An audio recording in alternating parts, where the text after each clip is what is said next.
Good afternoon, everyone, and welcome to our event this afternoon to highlight the call for the establishment of a community neurorehabilitation team in CHO 6, which is the HSE area comprising Wicklow, Dún Laoghaire and Dublin South East. My name is Mags Rogers. I'm the Executive Director with the Neurological Alliance of Ireland, which is the national umbrella for neurological charities. Our Patients Deserve Better campaign, which launched earlier this week, is calling for community neurorehabilitation teams around the country. It's brought to you in our partnership with Roche Products Ireland. Today, however, we're focusing specifically on CHO 6, where there is still no community neurorehabilitation team in place, despite a clear recommendation in the National Neurorehabilitation Strategy, the implementation of which is a key commitment in the current programme for government. And funding has been in place for this team, we understand, since 2020. While we recognise the commitment in this year's budget to fund 2 additional community neurorehabilitation teams around the country, there is a real need locally in CHO 6 to move forward immediately on recruiting this local team and putting it in place. This afternoon, you're going to hear from a local consultant in rehabilitation medicine from CHO 6, from the National Rehabilitation Hospital, Dr. Emer Smith, together with Wicklow constituents Caroline and Bernadette, who will speak to their own experience as patients and family members. I welcome local electorate representatives from CHO 6 who've taken the time to join us this afternoon, and I would encourage them to introduce themselves via the chat function and let everyone know that they're here and they've taken the time to be at this event. I'm also delighted to welcome so many member organisations of the Neurological Alliance. 21 national neurological organisations are supporting our Patients Deserve Better campaign for community neurorehabilitation teams. I'm now going to hand over to the first of our speakers, Dr. Emer Smith, consultant in rehabilitation medicine from the National Rehabilitation Hospital. She's going to speak about what a community neurorehabilitation team does and why they're so important. And I just want to say that while we don't have the opportunity to open the discussion this afternoon, I would encourage people to use the chat to share their comments and also to ask any questions. So if I could hand over to Dr. Smith now. Thank you, Max, and good afternoon, everybody. So in my role as a consultant in rehabilitation medicine, and specifically in spinal cord injury, I, along with my team, see patients from all over Ireland.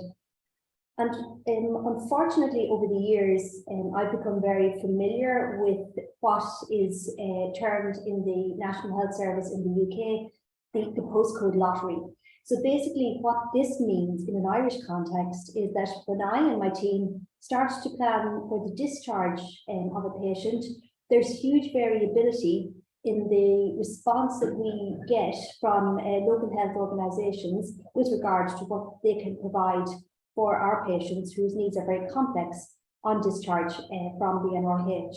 And then there's also great variability in the services that those patients actually get after discharge.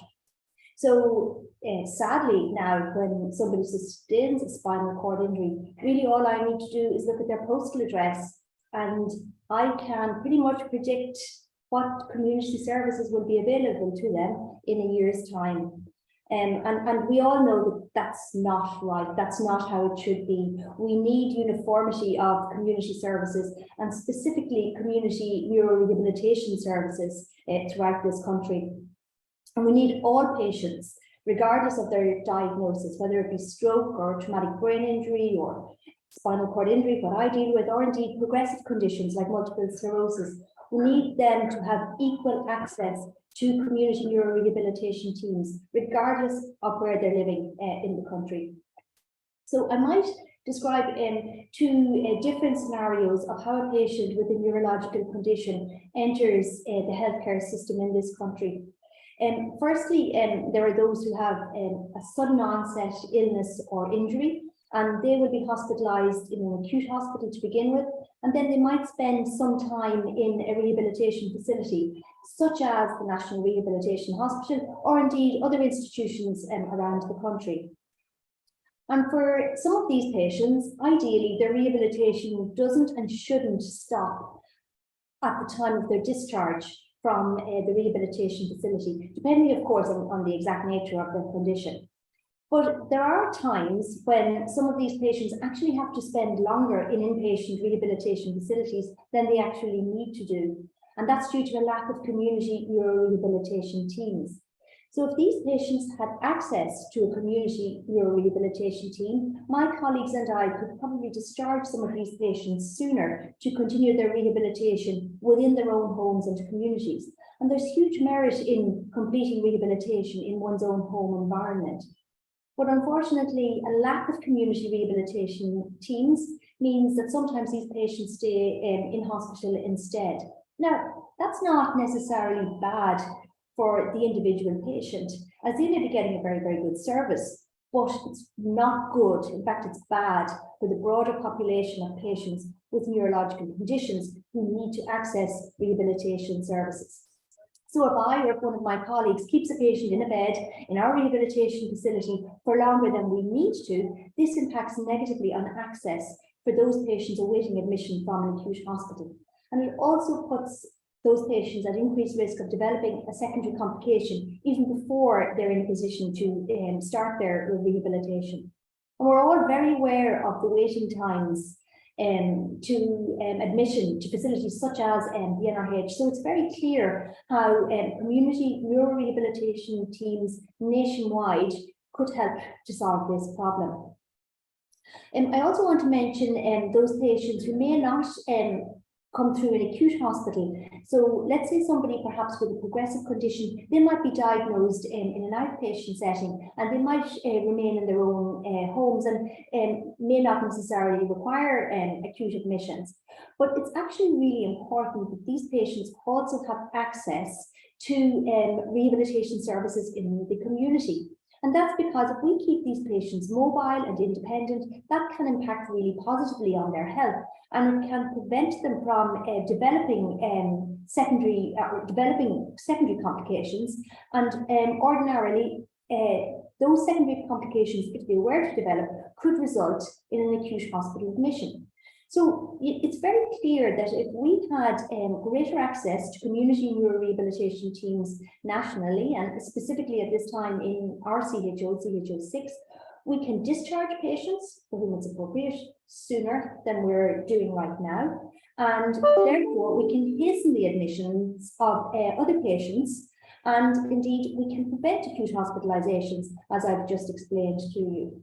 So this will have, or this could have, a very positive impact on the individual patient experience, but also it could have huge benefits for the wider patient population, and not just those with neurological conditions. Certainly it will for those with neurological conditions who need access to neurorehabilitation teams, but also to any patient with a medical or surgical condition who's trying to get into an acute hospital.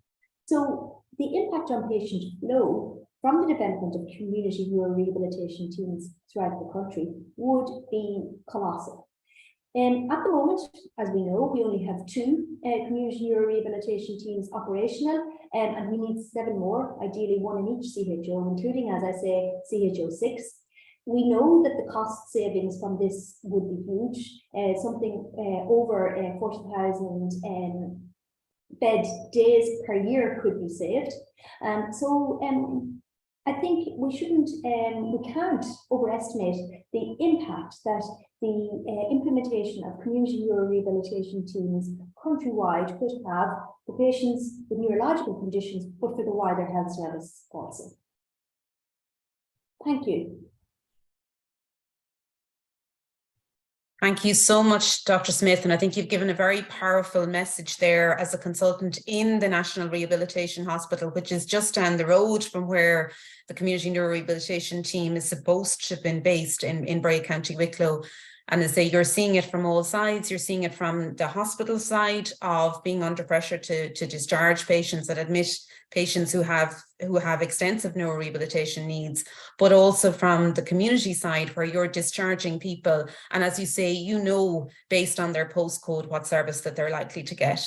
And I think you've spoken very powerfully as someone working on the ground of just how much, just what a basic step it would be to put these community neurorehabilitation teams in place.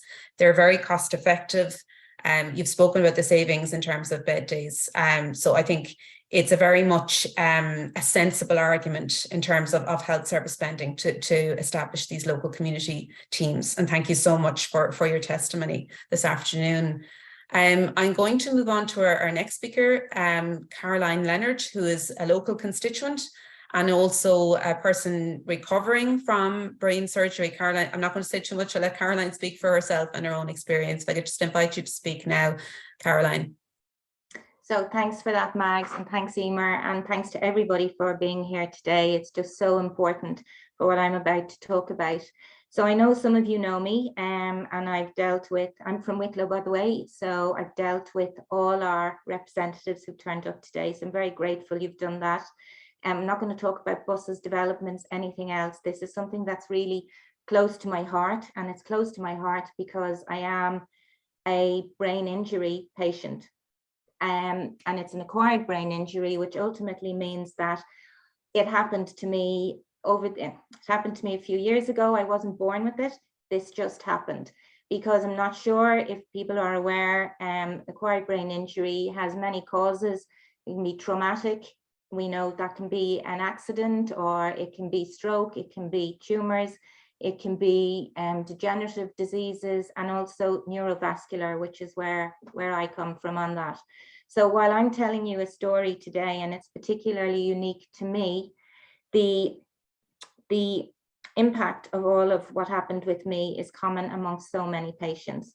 So I'm talking from that perspective today. And so thank you for listening to what I'm about to say. So I'll take you through what happened to me, look at the impact of that, and how a neurorehabilitation centre would have helped me in so many ways.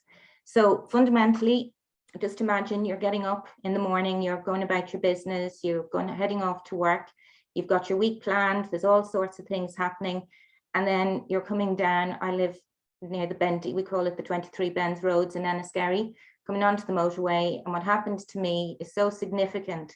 I've had a child and I can remember the time she was born at, but I remember the time that this happened as well.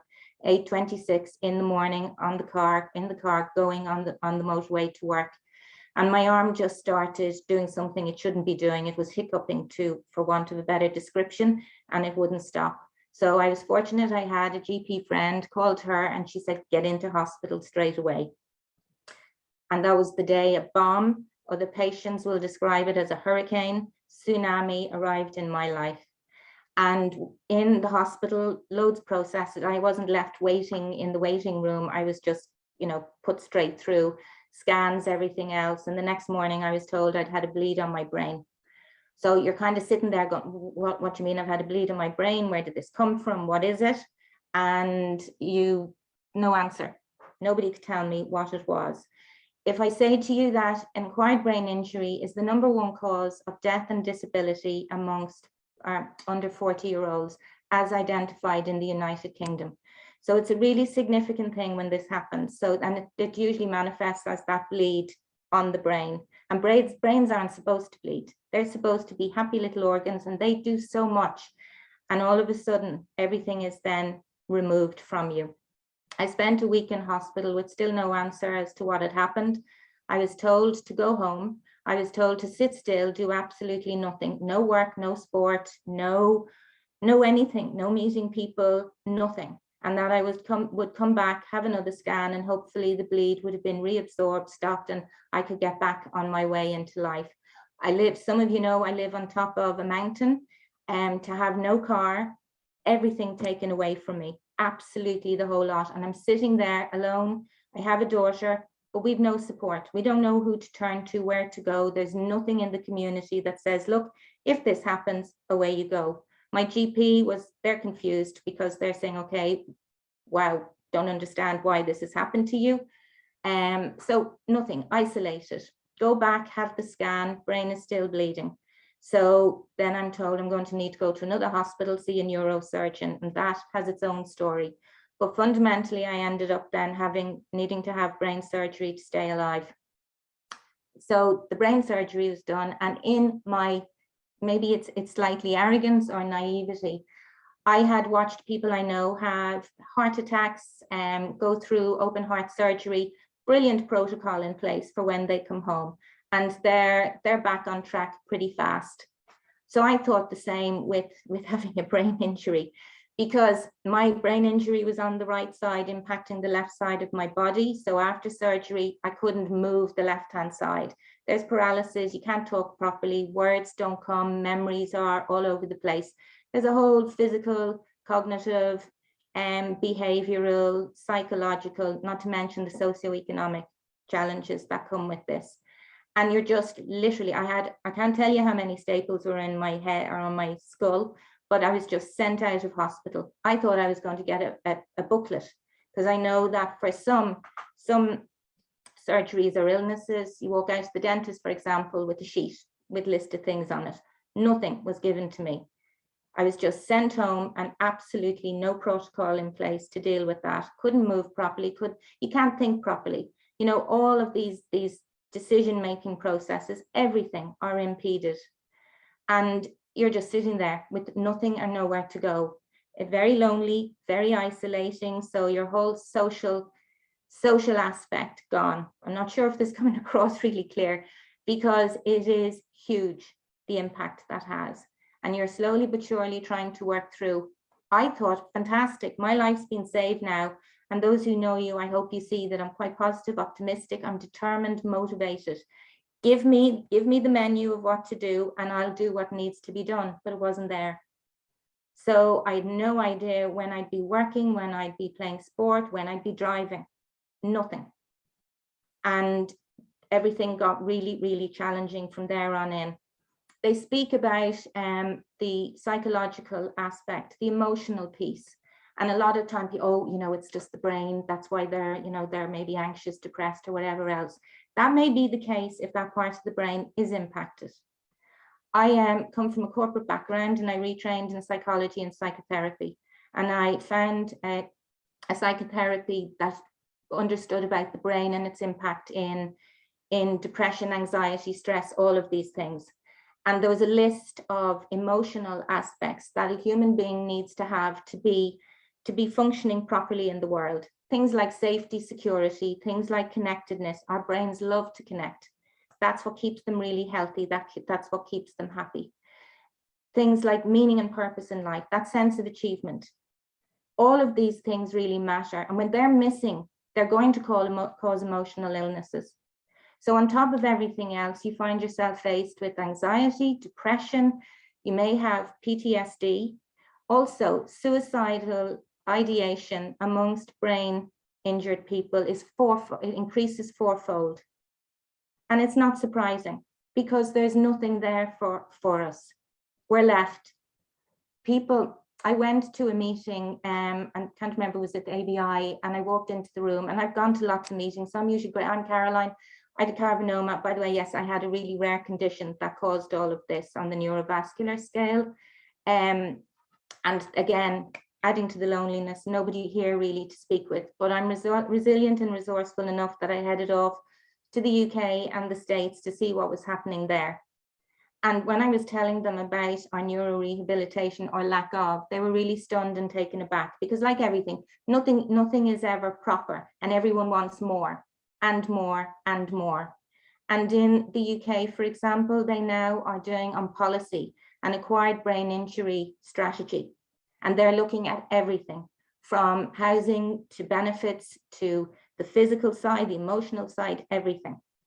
And even on their neurorehabilitation side, they're now looking at it at including a well-being component so that it's holistic. And that's what we need. We need to feel we have a place for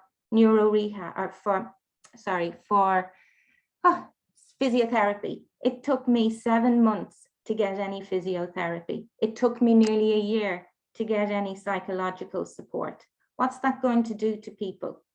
Nothing there. No, not much by way of speech and therapy either support. Your whole cognitive processes are all over the place. And you have a family, we have a small family here, they're all in shock. They don't even know what to say to you, because the minute you say I have something to do with the brain, everyone seizes up. Patients seize up. They're ashamed, embarrassed, scared. They don't want people to know that they have this. It's like mental health was before. Now it's getting better in mental health, but we need that for brain injury people as well. We need people to know. We need to not feel scared to say we've had this. We need that backup. We need the support. We so much deserve so much better than what we have at the moment. Person I know, she said she was delighted that her brain injury happened to her while she was on a course in Holland. I kind of looked and said, look, she said, I've spoken to people here, but she said, I was on a course, this happened to me. I went into the hospitals there, and then I spent 4 months because they have a protocol, neurorehabilitation. And she said, I'm doing so much better. And that's the problem, to get us back to work, to get us walking properly, thinking properly, feeling much better, feeling we do belong in society again, as opposed to sitting away, isolated, disconnected, making ourselves worse, because we need to be connecting, we need to feel good, and we don't need to feel ashamed. So from that context, I've probably gone on a little longer than I should have. What we ask today as patients is we ask for better, and we ask all our political people to work together to make these things happen. A centre in Bray, fantastic for all of Wicklow, South Dublin, brilliant, because I have to spend 2 hours because I have to get a bus down to the Dart station and onto the Lewis. It's nearly a day to go in for a 1 hour session in Headway, who've been fantastic. But we need it closer. That's too long. That's such a big ask of us. Never mind on all the other aspects then as well. There needs to be a really strong protocol like there is for elsewhere. Finally, the World Health Organization, the European Neurological Alliance, they see the issues with brain injuries now and the significance of these. 880,000 people in Ireland with some form of brain-related issue. Maybe some of you have been through something here. Maybe you've had family members. But today, think of the people who will be having some form of brain injury. Their lives are changing forever. They deserve better. And it's up to you guys to help that and make that happen for us. Thank you. Thank you, Caroline, for speaking so powerfully. And I know that you can speak. I've heard you before speaking so powerfully on this topic. Thank you so much.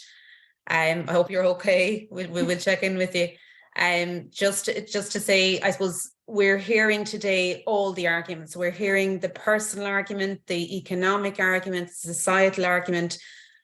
Just looking around the constituencies in CHO 6, the amount of people and their families who are impacted on neurological conditions, everyone knows someone who is impacted by a neurological condition, if not in their own family, then certainly very close to them. So as Caroline said, we would ask all the elected representatives on the call today, and we're just delighted to see so many of them, to work together to secure this for their local constituents. As I say, the funding has been in place since 2020, and we really need to see action on this.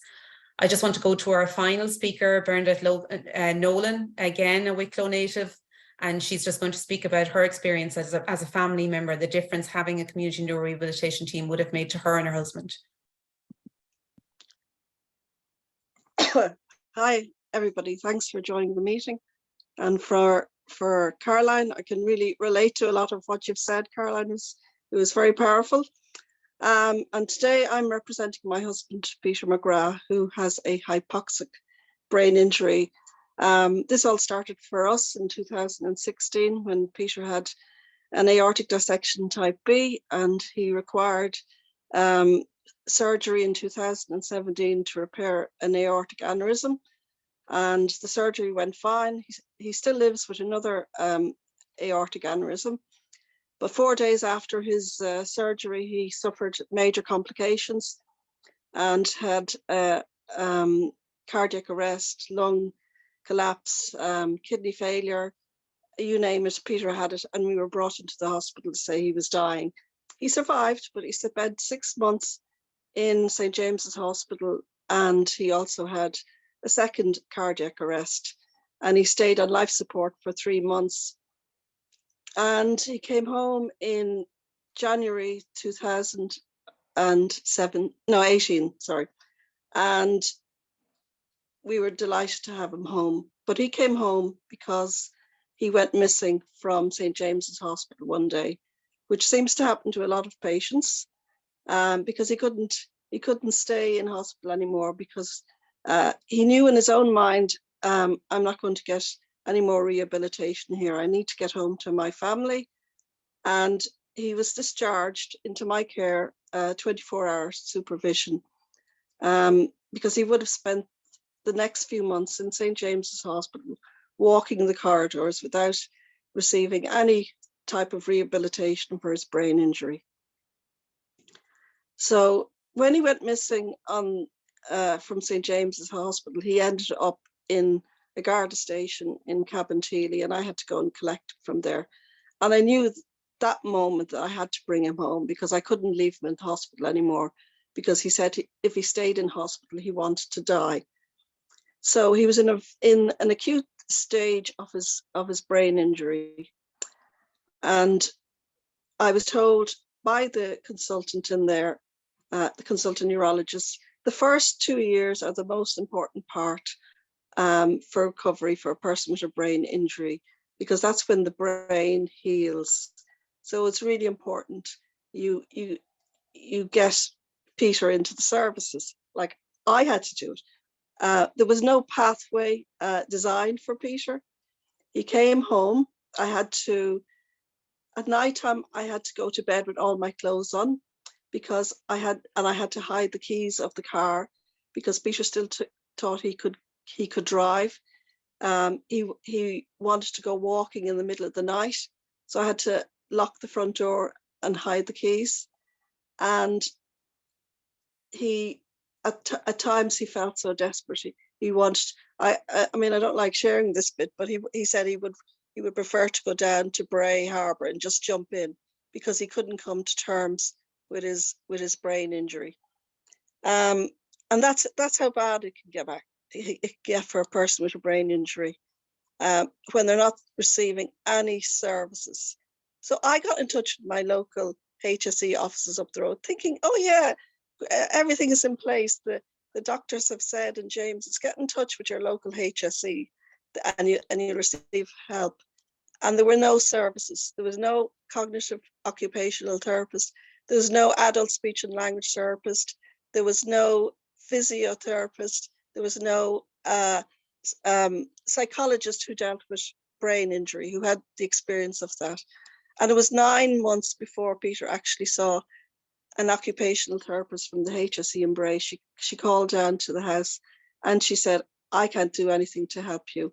All you can do is go to St. Columkille's Hospital, and maybe the people who look after people with Alzheimer's can help you there. So as you can imagine, we just couldn't believe this. And what I will say is that to be left in that position causes a second trauma to the person and the family, and all our neighbours and friends felt the same way, that Peter wasn't able to access neurorehabilitation in his community. So I went to my local TD, who happened to be the Minister for Health, thinking I would get help, raising awareness about this. And I told him that I had met a group of elderly men who were stroke victims, or stroke survivors, should I say, when I was trying to find things around the community for Peter to join so that it could help him to get him back out learning things.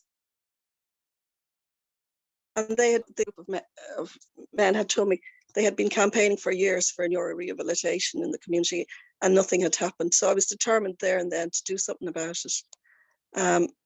And when Peter came home, he had to relearn everything. We had him home on Christmas Day, and I had to teach him again how to. Peter was a great chef, but he had to learn how to make the gravy for the Christmas dinner, because Peter's damages to his prefrontal cortex, so he has his executive functions are damaged and still are. So he had to learn how to use his mobile phone. He had to learn how to use, things we take for granted, like switching on the television, his everyday things. Peter was a master carpenter, so he'll never be able to work at that again. He'll never be able to drive again. He lost his whole identity as the man he was. So we always speak about his brain injury as things that happened before his brain injury and after his brain injury. And to find out that there was no community services was just like a kick in the teeth to somebody who'd suffered a brain injury. And Simon Harris said he would do something about it. And here we are 5 years later and nothing has happened. And I campaigned for an adult speech and language therapist. And thankfully that's in place now. And the demand for that is huge. So it does mean that there are people out there living in Wicklow and South Dublin who need these services. And it's up to our local representatives and our health ministers to put these services in place. So I would ask all of you today to please, when you finish this Zoom meeting, to go back and work in your communities to ensure that this happens, because this can happen to anybody. It can happen to your mother, your father, your sisters, your brother. A brain injury or any other neurological condition can happen to anybody. We have no say in what happens. Peter is recovering. He still needs my care 24 hours a day. I can never leave Peter here overnight by himself because he's on medication for his remaining aortic aneurysm. He has no recollection of, even though I say to him over and over again of what happened to him, he cannot remember. But he knows that there's a version of what happened, and he fights for justice, for services. But I'm responsible for all of Peter's medical needs now because he has no history of his medical life, and he can't remember major events in his life. He can't remember to take his tablets each day, his medicine to keep him alive. He had to relearn how to read a book. He had to learn following something on the television. If you're watching a movie, the plot and a movie. He had to learn how to. So hypoxic brain injury affects your executive functions, which is planning, organizing. So he had great difficulty just doing ordinary things during the day. He's had to relearn how to cook. So I'll give you an example. So Peter was really good at making, Asian food and French food, every type. But he's learned over the last few years how to make coq au vin again. So he's at the point now where he doesn't need to look at the book, but we have to plan that out. We have to go to the shops, and you have to remind Peter, you need A, B, C, and D, and we bring them home. And now he's at a point where he's able to make that. And living with a brain injury can be very difficult because it takes everything away from you. You're like that, your social life, your emotional life, your everything. And it has an impact on the family as well. And it affects me as his wife and his carer. And a brain injury doesn't go away. It stays with Peter for the rest of his life. And I have to care for Peter for the rest of his life. And we need the services in our local community, and we need the politicians to do something about it. And I might come in there, Bernadette. Thank you so much for. Thanks for listening. A very moving testimony, and I know that the bravery of Caroline and Bernadette as local people in Wicklow, as I say, putting their heads above the parapet today, talking about something that's very, very close to them, that is very close to their hearts and their privacy. And so we really appreciate their They're standing as advocates today for our Patients Deserve Better campaign. And this is not about any single one elected representative or individual. This is really about everyone working together on the ground to make this happen. That's what we're calling for today. I want to sincerely thank all of our speakers this afternoon. I want to thank all of the NAI member organisations who turned out in force today to support this launch in CHO6. And I want to thank the local representatives who have shown by their presence here today. We've had wide cross-party support for this launch today. And I know there were other elected representatives that were just trying to get in and just were a little bit late for the call. We will be following up. I've put my email address in the chat for any elected representatives who want to take action on this issue to contact me. I know there are questions here. Unfortunately, our format and our time today doesn't allow for just taking direct questions from the floor, but I would really encourage any elected representatives, you have that email address, mrogers@nai.ie, to contact me as to how you can help on the ground to get this over the line. And just to say, Caroline and Dr. Smith and Bernadette have spoken so powerfully of the economic impact of this, the personal impact, the societal impact, that this would make a difference to so many lives of people in those constituencies in CHO6. So I would encourage all of you as elected representatives to take this issue on board. We know it's not a funding issue. We know that the funding has been in place since 2020 for this team. It really is a matter of pressing the button on this and getting this team in place to make a difference to so many people on the ground. I would encourage everyone to visit our website, www.patientsdeservebetter.ie, to find out more about neurorehabilitation services, and particularly the value of a community neurorehabilitation team, and to spread the word among your own networks, your families, your relatives, as say everyone knows someone who is affected, and to contact your local representatives. And for the local representatives here, we're calling on you to take action today. Thank you very much for your support this afternoon, and thank you to our speakers.